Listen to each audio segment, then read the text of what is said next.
हार्दिक स्वागत है आप सभी का मेरा यूट्यूब चैनल जीरो में। आज हम लोग क्या पढ़ेंगे, अलजेब्रा पोर्शन पे डिस्कशन करेंगे। अलजेब्रा पोर्शन में मैट्रिसेस चैप्टर पे डिस्कशन करेंगे, ठीक है। मैट्रिसेस चैप्टर पे, मैट्रिसेस चैप्टर इसमें क्या क्या पढ़ेंगे हम लोग, इसमें पढ़ेंगे बेसिक कॉन्सेप्ट मैट्रिसेस का और एडिशन, सब्ट्रैक्शन और सिंपल मल्टीप्लिकेशन, ठीक है। और आज का वीडियो में ऐसे 3 पार्ट बनेगा। आज का वीडियो में तो मैंने जैसे बताया कि बेसिक बात पे ही डिस्कशन करेंगे। सेकेंड वीडियो जो बनेगा वो बनेगा मल्टीप्लिकेशन ऑफ मैट्रिक्स का, ठीक है। मल्टीप्लिकेशन बहुत ही इंपॉर्टेंट पोर्शन है मल्टीप्लिकेशन, ठीक है। और थर्ड वीडियो जो बनेगा, थर्ड पार्ट जो होगा, उसमें क्या पढ़ेगा हम लोग, ट्रांसपोज, सिमेट्रिक, स्क्यू-सिमेट्रिक मैट्रिक्स, ठीक है। मैट्रिक्स और मैट्रिसेस दोनों में अंतर ज़्यादा कुछ का नहीं है। मैट्रिक्स का प्लूरल फॉर्म क्या बोलते हैं, मैट्रिसेस, ठीक है। तो स्टार्ट करते हैं, ठीक है। ध्यान देना, क्या है कि सपोज करो तुम्हारे क्लास का पीटी टीचर आया और बोला कि आज हम लोग पीटी करते हैं। जो भी क्लास होगा पीटी का, पीटी करने के लिए बुलाया तुम लोग को, ठीक है। तो क्लास के बच्चे गए बाहर जो भी मैदान है और जाकर के खड़े हुए, ठीक है, खड़े हुए। चलो ठीक है, बच्चे हैं खड़े हुए यहाँ पे, ठीक है। फिर यहाँ आए बच्चे, इधर खड़े हुए, फिर यहाँ आए खड़े हुए, फिर यहाँ आए खड़े हुए, जगह ख़त्म। फिर यहाँ से स्टार्ट हुआ, ठीक है, यहाँ से स्टार्ट हुआ। फिर यहाँ पे जाकर ख़त्म हो गया। फिर यहाँ से आए बच्चे, स्टार्ट किए,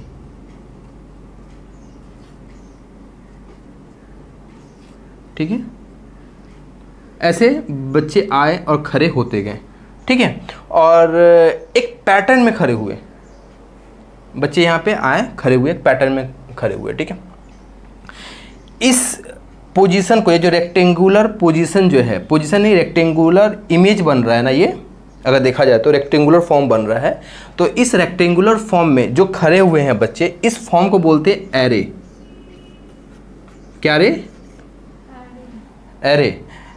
एरे का मतलब क्या होता है, हम लोग कोई ऑब्जेक्ट को रो और कॉलम के फॉर्म में अरेंज करें, उसे हम लोग एरे बोलते हैं। कि हम लोग ऑब्जेक्ट को रो और कॉलम के फॉर्म में अगर अरेंज करें तो उसे हम लोग क्या बोलते हैं, एरे बोलते हैं, ठीक है। तो रो क्या होता है, कॉलम क्या होता है। रो, अगर हम किसी ऑब्जेक्ट को हॉरिजॉन्टली सजाएं या हॉरिजॉन्टली रखें, जैसे कि देखो ये हॉरिजॉन्टल, हॉरिजॉन्टल क्या होता है, ये हॉरिजॉन्टल है, ठीक है, ये हॉरिजॉन्टल है, तो इसको क्या बोलेंगे हम लोग, रो बोलेंगे, ठीक है। और किसी ऑब्जेक्ट को अगर हम लोग वर्टिकली सजाएं, वर्टिकली अरेंज करें, तो क्या बोलेंगे, उसको कॉलम बोलेंगे, ठीक है। ये रो है, ये भी रो है, ये भी रो है, ये क्या है, कॉलम, ये भी कॉलम, ये भी कॉलम, ये भी कॉलम, ठीक है।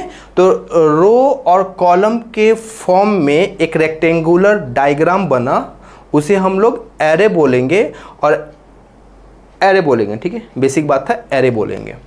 अच्छा, ये एक ऑर्डर में है ना, ऑर्डर में है मतलब रो और कॉलम के फॉर्म में ऑर्डर में है, ऑर्डर में सजा है। या इसको हम बोले कॉलम या रो के ऑर्डर में सजा है, या रो और कॉलम के ऑर्डर में सजा है। तो एरे अगर ऑर्डर में हो तो उसे हम लोग मैट्रिक्स बोलेंगे। क्या बोलेंगे, मैट्रिक्स। ऑर्डर क्या है, रो और कॉलम। मैट्रिक्स में पहले रो वर्ड यूज करते हैं, बाद में कॉलम वर्ड यूज करते हैं, ठीक है। कोई दिक्कत यहाँ पे नहीं। तो ये बात समझ में आया कि मैट्रिक्स आया कैसे, मेन कॉन्सेप्ट क्या था मैट्रिक्स का। मैट्रिक्स का जो कॉन्सेप्ट जिसने दिया था वो 1857 में एक साइंटिस्ट, मैथमेटिशियन थे, उनका नाम क्या था, आर्थर, स्पेलिंग गलत हो सकता है, आर्थर और केले, ठीक है। प्रोनाउंसिएशन में भी कुछ प्रॉब्लम अगर हो तो कोई दिक्कत नहीं है। मैट्रिक्स सबसे पहले 1857 में ये आर्थर केले जो मैथमेटिशियन थे, इन्होंने कॉन्सेप्ट दिया अच्छी तरह से, ठीक है। अच्छा, अब बात ये आता है कि मैट्रिक्स को हम लोग रिप्रेजेंट कैसे करते हैं। तो मैट्रिक्स को, ये मैट्रिक्स का फॉर्म में आ गया है ना, तो इसको हम लोग स्क्वायर ब्रैकेट से लिखते हैं, या पैरेंथेसिस ब्रैकेट से लिखते हैं। पैरेंथेसिस पता क्या है, बचपन में पढ़ी होगी, अभी ध्यान नहीं आ रहा। ये पैरेंथेसिस ब्रैकेट कहलाता है। ये स्क्वायर ब्रैकेट में आ गया। इसको इस ब्रैकेट के भीतर हम लोग लिखते हैं, या तो स्क्वायर ब्रैकेट या पैरेंथेसिस के भीतर लिखते हैं। मैट्रिक्स को रिप्रेजेंट हम लोग एक लेटर से करते हैं, कैपिटल लेटर, कोई भी अल्फ़ाबेट में कोई भी कैपिटल लेटर से रिप्रेजेंट करते हैं। ठीक है, ये तो बच्चे थे ना, ये सब बच्चे लाइन में आकर के सजे, मतलब खड़े हुए, और वहाँ से हमने तुमको ये मैट्रिक्स का डिफिनीशन लाया। ये तो क्लास के बच्चे हैं, लेकिन मैथ में इन बच्चों को क्या बोलते हैं? मैथ में, मैट्रिक्स में इन बच्चों को क्या बोलते हैं? इन बच्चों को क्या बोलेंगे? एलिमेंट बोलेंगे। ठीक है, क्या बोलेंगे? एलिमेंट, या इसको हम लोग क्या बोलेंगे? एलिमेंट या एंट्री बोलते हैं। ठीक है, ठीक है। हम अभी जब मैं इसको पढ़ा रहा था तो मैं बोला ऑर्डर। क्या ऑर्डर? रो और कॉलम के फॉर्म में बना है, एक ऑर्डर बना है। अगर हम बात करें कि इसमें कितने बच्चे हैं, तो बेसिक तरीका क्या होता है, ऐसे काउंट नहीं करते हम लोग, ऐसे गिनते हैं कितने, 1 2 3 4, 1 2 3 4, और फिर ऐसे काउंट करते हैं 1 2 3, तो कितने बच्चे हो गए? 12 हो गए। ठीक है, 12 हो गए। लेकिन मैट्रिक्स में पहले रो लिखते हैं, बाद में कॉलम लिखते हैं। तो यहाँ पे रो कितना है अगर देखा जाए तो 1 2 3, मैंने 3 बाद में लिखा। और ऑर्डर कितने, ऑर्डर बोले, कॉलम कितने हैं? 1 2 3 4, ये 4 मैंने पहले लिख दिया। तो नहीं, मैट्रिक्स में पहले रो लिखते हैं, बाद में कॉलम लिखते हैं। ठीक है, अच्छा, ये बातें तो मैंने बताया कि मैट्रिक्स में क्या क्या वर्ड यूज होता है। अच्छा, मैं अगर पूछूं इस बच्चे से, बताओ तुम्हारा पोजीशन क्या है, इस बच्चे से पूछूं, मैं एक पीटी टीचर हूं, मैं सामने खड़ा हूं, बहुत सारे बच्चे मेरे सामने खड़े हैं, रेक्टेंगुलर फॉर्म में खड़े हैं, रो और कॉलम के फॉर्म में खड़े हैं, तो मैं उनसे पूछूं कि किसी एक पार्टिकुलर बच्चे को मैं बोला बताओ तुम्हारा पोजीशन क्या है, तो वो बोला, इस बच्चे से मैंने पूछा तो ये बोला कि सर मैं सेकेंड रो का सेकेंड कॉलम में हूं ना, सेकेंड रो का सेकेंड कॉलम में हूं। ठीक है, मैं पूछा चलो बताओ तो तुम्हारा अपना पोजीशन बताओ, तो इस बच्चे से मैं पूछा कि तुम अपना पोजीशन बताओ तो क्या है, तो ये बोला कि सर मैं थर्ड रो, ये थर्ड रो है ना, थर्ड रो का कौन सा कॉलम में हूँ? फोर्थ कॉलम में। कॉलम इधर से ही काउंट करेंगे, अगर इधर से भी जाएंगे तो वर्ड हमेशा इधर से राइट से लेफ्ट से राइट की ओर जाओगी ना। ठीक है, लेफ्ट से राइट की ओर। ठीक है, इधर से काउंट नहीं करेंगे, हमेशा इधर से जाएंगे, लेफ्ट से राइट। ठीक है, मैं पूछा चलो इस बच्चे का पोजीशन बताओ, मैं इस बच्चे से पूछा तुम्हारा पोजीशन क्या है, तो ये बोला कि सर मैं सेकेंड रो का फोर्थ कॉलम में हूँ, है ना, है ना। तो इतने सारे को, मतलब ये सारे क्या है, 2 2 2 4, मतलब कि क्या है, रो और कॉलम को बता रहा है कि सर मैं इस रो का इस कॉलम में हूँ, इस रो का इस कॉलम में हूँ, ये बातें हैं। तो अगर मैं मैट्रिक्स को कॉम्पैक्ट फॉर्म, स्मॉलेस्ट फॉर्म में लिखूं तो कैसे लिखूंगा? ए एलिमेंट को बता रहा है, आई कॉमा जे, आई क्या है, रो, और जे क्या है, कॉलम, और ऑर्डर क्या है, m इंटू n, ये ऑर्डर है। और रिप्रेजेंट किसे करेंगे? ये। तो मैट्रिक्स का स्टैंडर्ड फॉर्म यही हुआ। ठीक है, कोई दिक्कत? यहाँ पे मैं लिख दे रहा हूँ, नहीं तो कंफ्यूज रहोगे कि पहले हमेशा रो होता है, बाद में कॉलम होता है। ये रो को बता रहा है और ये कॉलम को बता रहा है। R for row, C for column, और M और N क्या है, ऑर्डर है। ठीक है, तुमसे एक क्वेश्चन क्या पूछ सकता है, क्वेश्चन क्या पूछेगा कि कोई भी एक मैट्रिक्स में हम मान लेते हैं ऐसा है। ठीक है, एक मैट्रिक्स है, मैं पूछा तुमसे बताओ इसका ऑर्डर क्या है, तो तुम क्या करोगे? देखोगे कि रो कितने 1 2 3 4। ठीक है, 4, कॉलम कितना है, 1 2 3, ये इसका ऑर्डर हो गया। और मैं पूछा कि टोटल नंबर ऑफ एलिमेंट बताओ, तो कितना होगा, 12 हो गया। कोई दिक्कत यहाँ पे नहीं ना? तो मैट्रिक्स का बेसिक कॉन्सेप्ट जो था, क्या मैं समझा पाया? ठीक है, देखो अभी हम लोग मैट्रिक्स का बेसिक कॉन्सेप्ट पे डिस्कशन किए, उसके ऊपर ही मैं तुमसे क्वेश्चन पूछ लिया। क्या पूछा कि एक मैट्रिक्स है, उसमें एलिमेंट कितने हैं? 8 है, तो उसका पॉसिबल ऑर्डर क्या क्या बन सकता है? देखो एलिमेंट कितना है? 8 है। याद करो मैंने क्या बताया, एलिमेंट कैसे निकालते हैं हम लोग? m into n is equals to, ये टोटल एलिमेंट बताता है। मान लो कि अगर m 3 है और n 4 है तो एलिमेंट कितना होगा? 12। और मान लो हम तुमको 12 दे दिए और अब तुमसे पूछें कि बताओ m n यानी कि ऑर्डर क्या क्या बन सकता है। हमें नहीं पता क्या क्या बन सकता है, तो मैं इसको नहीं बोल सकता कि 1 और 12 भी तो हो सकता है। 1 इंटू 12 12 हो जाएगा, मतलब एक रो और 12 कॉलम बन सकता है। ये नहीं हो सकता क्या 12 और 1? ये भी पॉसिबल है, हमें नहीं पता, मैं तुमसे बस पूछ रहा हूँ, बता रहा हूँ क्या क्या यहाँ, क्योंकि देखो वर्ड यूज किया, पॉसिबल ऑर्डर बन सकता है। देखो 3 और 4 नहीं हो सकता, 4 और 3 नहीं हो सकता, हो सकता है 6 और 2 नहीं हो सकता, 2 और 6 भी तो हो सकता है। पॉसिबल पूछा है तो कुछ भी हो सकता है, मतलब इसका ऑर्डर ये कुछ भी हो सकता है। समझ रही हो? पक्का ना? उसी तरह से यहाँ क्या बोला? 8 बोला है, तो देखो ना ऐसे क्या क्या हो सकता है। देखो जरा सा 1,8, ठीक है 1,8 हम बोल रहे हैं, ऑर्डर बोल रहे हैं, मतलब m रो और n कॉलम। 8,1 हो सकता है, 4 और 2, 2 और 4। अभी जो हमने पढ़ाया बस उसके ऊपर मैंने क्वेश्चन पूछा या लिखा, कोई दिक्कत यहाँ पे नहीं ना? कि matrix has 8 element, what are the possible order it can have. और भी कुछ क्वेश्चन पूछ सकता है तो तुम अपने हिसाब से बना सकती हो, कोई दिक्कत यहाँ पे नहीं ना? देखो क्या बोल रहे हैं, एक और question, right the number of all possible matrices of order 2 into 2। क्या बोला? ऑल पॉसिबल मैट्रिसेस, कितना मैट्रिसेस बन सकता है, मैट्रिक्स बन सकता है। मैट्रिक्स का प्लूरल मैंने बताया matrices of order 2 into 2। Order क्या बोला? 2 इंटू 2 विथ ईच एंट्री। अब ये एंट्री क्या आ गया? पहले क्या बोला? Order 2 into 2। ऑर्डर क्या है? 2 इंटू 2। ऑर्डर क्या है? 2 इंटू 2। तो नंबर ऑफ एलिमेंट कितना हो जाएगा? 4। याद है, ये बताए थे हम, एलिमेंट को ही एंट्री बोलेंगे, ठीक है, क्योंकि अभी हम बताए थे एलिमेंट एंट्री एक ही बात होता है। और क्या बोला कि विथ ईच एंट्री 1 2 और 3, हर एक एंट्री कितने तरीके से आ सकता है? हर एक एंट्री पे या तो 1 आएगा, या तो 2 आएगा, या तो 3 आएगा, यानी कि हर एक एंट्री पे 3 एलिमेंट आ सकते हैं अगर देखा जाए तो नंबर कितने होगा? क्या बोल रहा है? Right the number of possible matrices. तो पता क्या आएगा? 3 का पावर 4, बस यही आंसर होगा। 3 का पावर 4 कितना होगा? 81 होगा,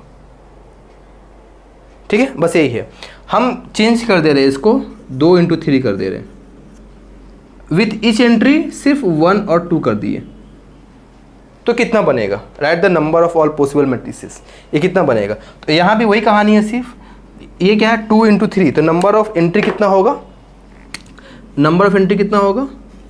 6। और हर एक एंट्री पे क्या क्या आ सकता है? 1 2 3 आ सकता है, सॉरी वो तो ऊपर वाला क्वेश्चन, नीचे वाला क्वेश्चन ना, 1 और 2 आ सकता है, यानी कि 2 तरीके से आ सकता है, यानी कि ये क्या होगा? 2 का पावर 6। 2 का पावर 6 क्या होगा?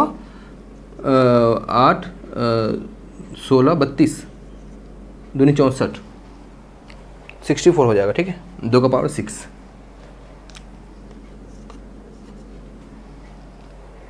बत्तीस होता है, 64 कैसे हो जाएगा? 8 दूनी 16 32, ठीक तो था, 64, ठीक है। समझ में आया? इस तरह का क्वेश्चन समझ में आ गया? तो ये शॉर्ट क्वेश्चन था, ऐसे एग्जाम में अगर आया तो बना लेना। देखो ये क्वेश्चन क्या है? मैट्रिक्स है, एक मैट्रिक्स कंस्ट्रक्ट करना। देखो 2 बार लिख दिए हम, कोई बात नहीं। 2 इंटू 3 का मैट्रिक्स लिखना है। 2 इंटू 3 यानी कि m, ये m और ये n, यानी कि ये रो और ये कॉलम, यही ना? तो क्या क्या होना चाहिए? रो कितना है? 2 और कॉलम कितने हैं? 3, तो 3, बस यही बनाना है, ठीक है। और मैट्रिक्स क्या है? B है। ध्यान से देखना, ये क्या है? फर्स्ट रो फर्स्ट कॉलम, यानी कि I भी 1 और J भी 1, तो 1 माइनस 3 क्या आएगा? -2। ये किसकी जगह पे है? ये फर्स्ट रो और सेकेंड कॉलम, तो यहाँ भी 1 -6 कितना आएगा -5। ये फर्स्ट रो और थर्ड कॉलम यानी 1 - 9 यानी क्या आएगा -8। समझ हम डायरेक्ट कर रहे हैं। ये क्या है सेकेंड रो और फर्स्ट कॉलम, तो i की जगह पे 2, j की जगह पे 1, तो 2 - 3 क्या होगा -1। ये सेकेंड रो और सेकेंड कॉलम, तो i की जगह पे भी 2, j की जगह पे भी 2, तो 2 - 6 यानी कि -4। समझ रही हो। और ये क्या है थर्ड रो और नहीं सेकेंड रो और थर्ड कॉलम, यही ना, तो 2 - 9, 2 - 9 यही ना, तो क्या आ गया -7 बस। ठीक है, एग्जाम में तुम ये मत बनाना, तो टीचर भी कहीं ऐसे ऐसे बना देगा फिर।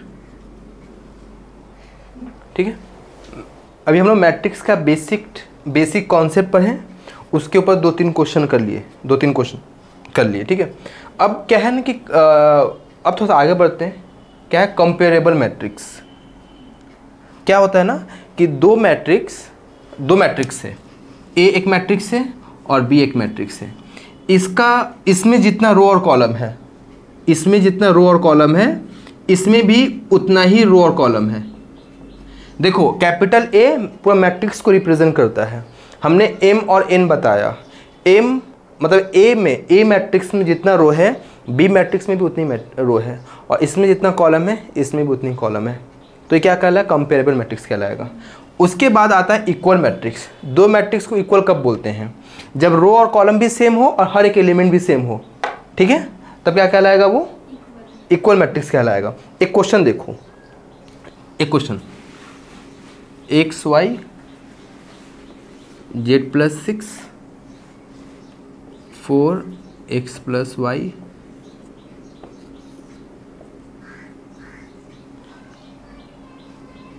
8 0W6। तुमसे पूछा यहाँ पे ना कि बताओ x y z w का वैल्यू बताओ, और ये दोनों मैट्रिक्स इक्वल हैं। तो अभी मैंने बताया कि दो मैट्रिक्स इक्वल कब होंगे? जब दोनों मैट्रिक्स का रो और कॉलम सेम हो और दोनों मैट्रिक्स का एलिमेंट भी सेम हो, हर एक एलिमेंट।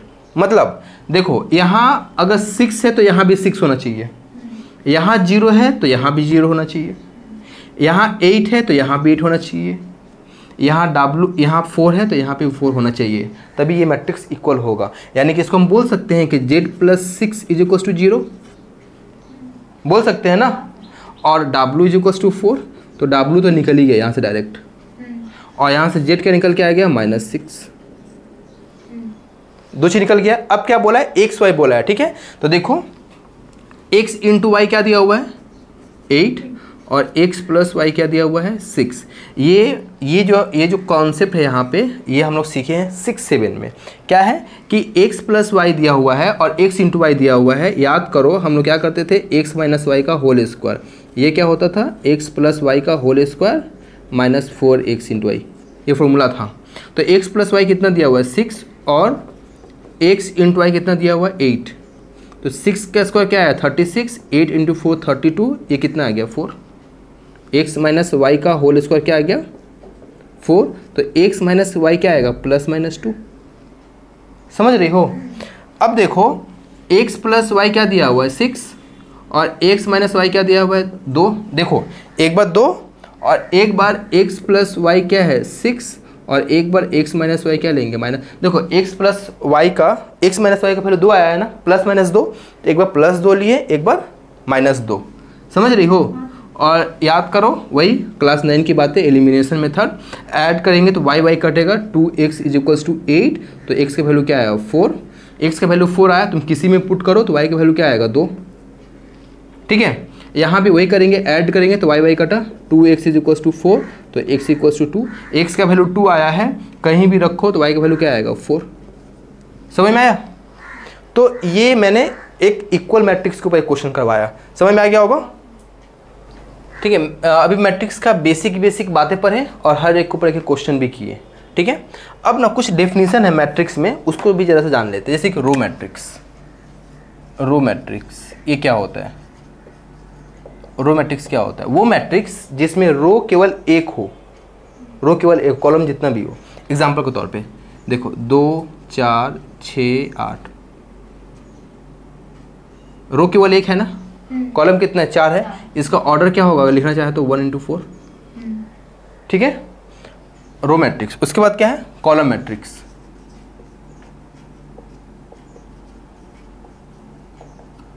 इसमें क्या होगा इसका ठीक उल्टा, इसमें कॉलम केवल क्या हो एक हो, 2 4 6 8, कॉलम कितना है एक, रो कितना है 4 है ना, समझ में आया। उसके बाद क्या है जीरो मैट्रिक्स, वो मैट्रिक्स जिसका हर एक एलिमेंट क्या हो 0 हो, ठीक है, इसको नल मैट्रिक्स भी बोलते हैं, पक्का।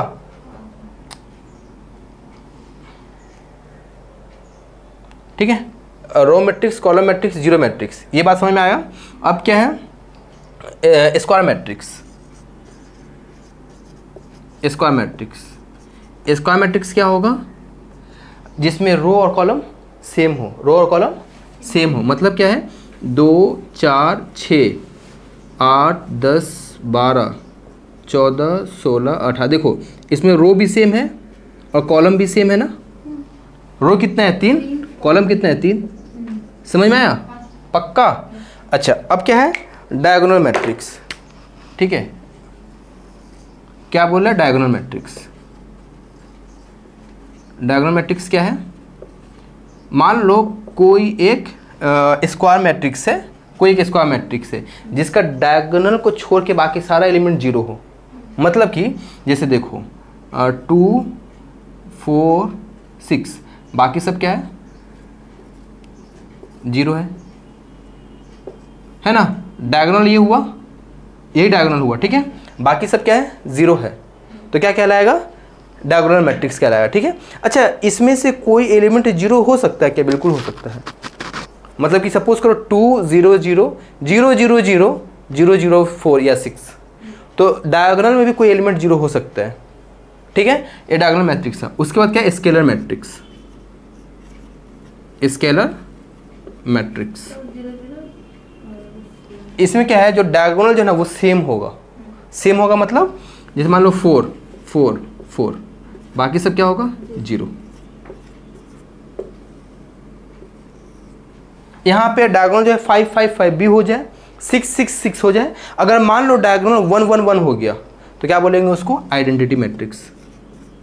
ये सबसे इंपॉर्टेंट है, बहुत ज़्यादा काम आता है, बहुत ज़्यादा यूज होता है। क्या आइडेंटिटी मैट्रिक्स क्या है, देखो तो 1 0 0 0 1 0 0 0 1 आइडेंटिटी मैट्रिक्स है। इसमें देखो तो रो और कॉलम भी सेम है, और इसको हम लिखते कैसे हैं ऐसे IN, ये n है, ठीक है, आइडेंटिटी मैट्रिक्स, ठीक है। तो row column 0 square diagonal scalar identity matrix, समझ में आया, पक्का, ठीक है। अब क्या है अपर ट्रायंगुलर मैट्रिक्स, क्या है अपर ट्रायंगुलर मैट्रिक्स, ये क्या बोलता है अपर ट्रायंगुलर मैट्रिक्स को, एक मैट्रिक्स है, ठीक है, 2 4 6 0 0 0, उल्टा बोल दिए, ठीक है। अपर ट्रायंगुलर मैट्रिक्स क्या है, देखो 2 यहाँ पे 3, यहाँ पे 5, यहाँ पे 7, ये 0 0, क्या है ना डायगोनल के नीचे सारा एलिमेंट, डायगोनल के नीचे का सारा एलिमेंट 0 हो, क्या कहलाएगा अपर ट्रायंगुलर मैट्रिक्स।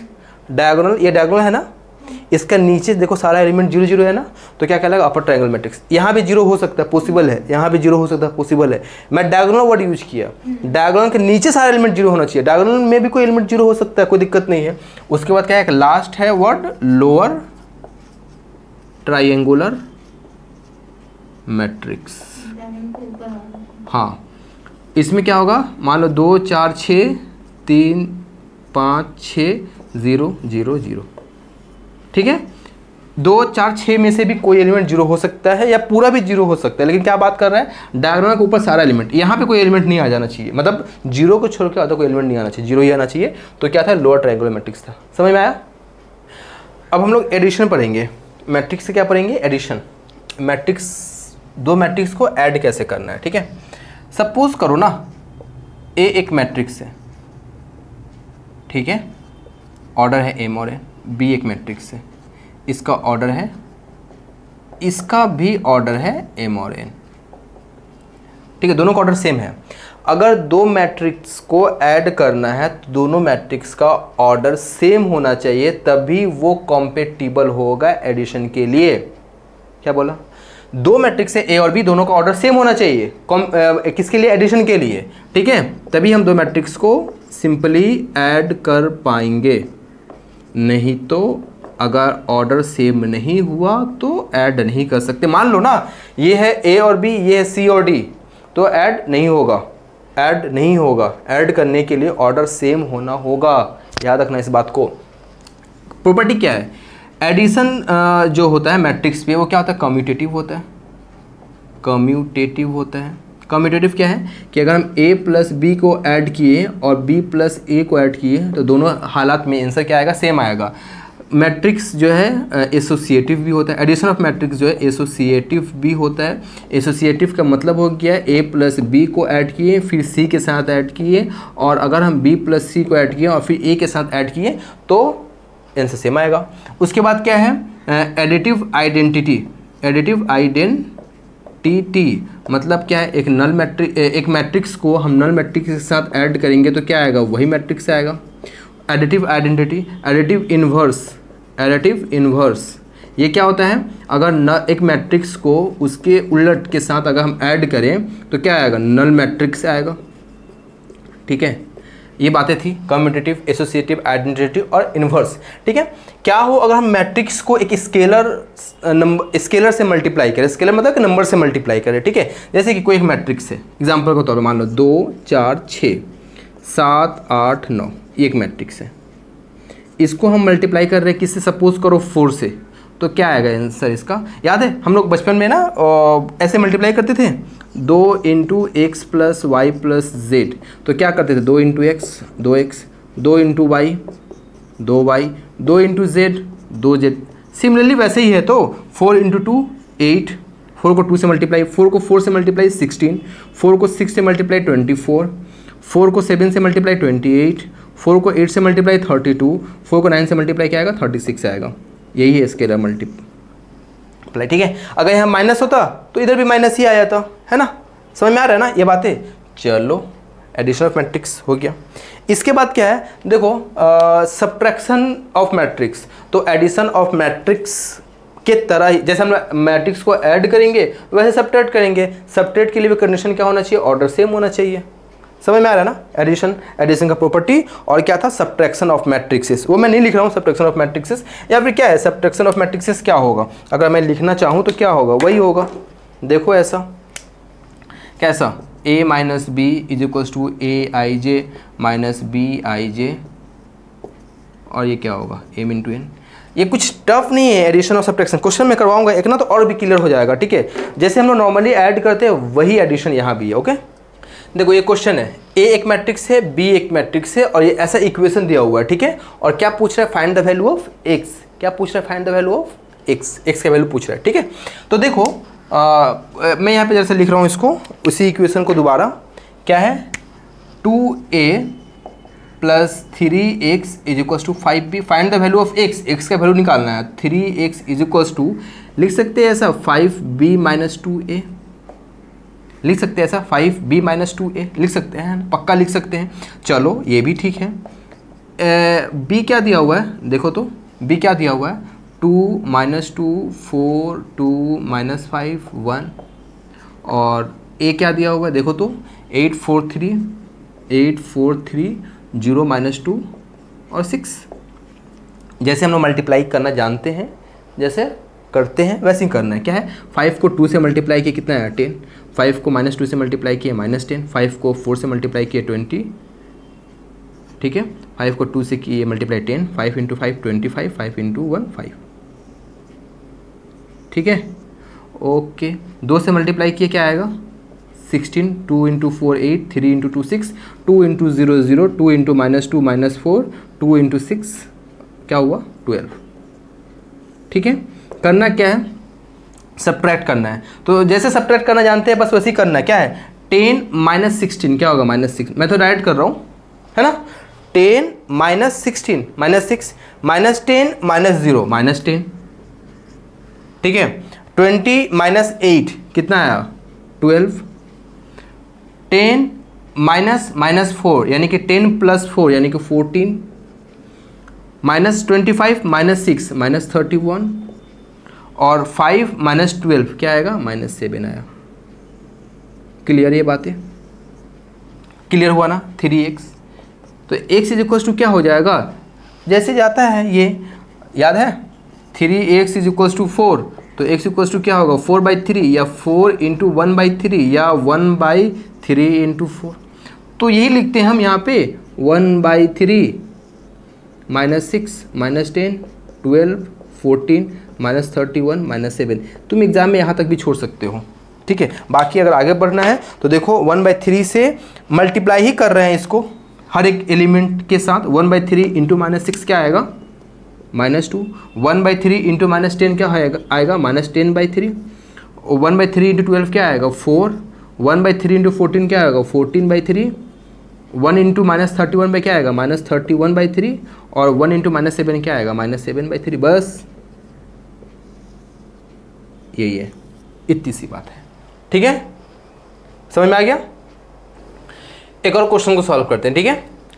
यहाँ क्या बोला, find the value of x y z t, ये वैल्यू पूछा है, ठीक है। तो इसको भी सॉल्व कर लेते हैं। क्या है सॉल्व करने का तरीका, 2 into x z y t, ये तो ज्यों का त्यों हो गया, ठीक है।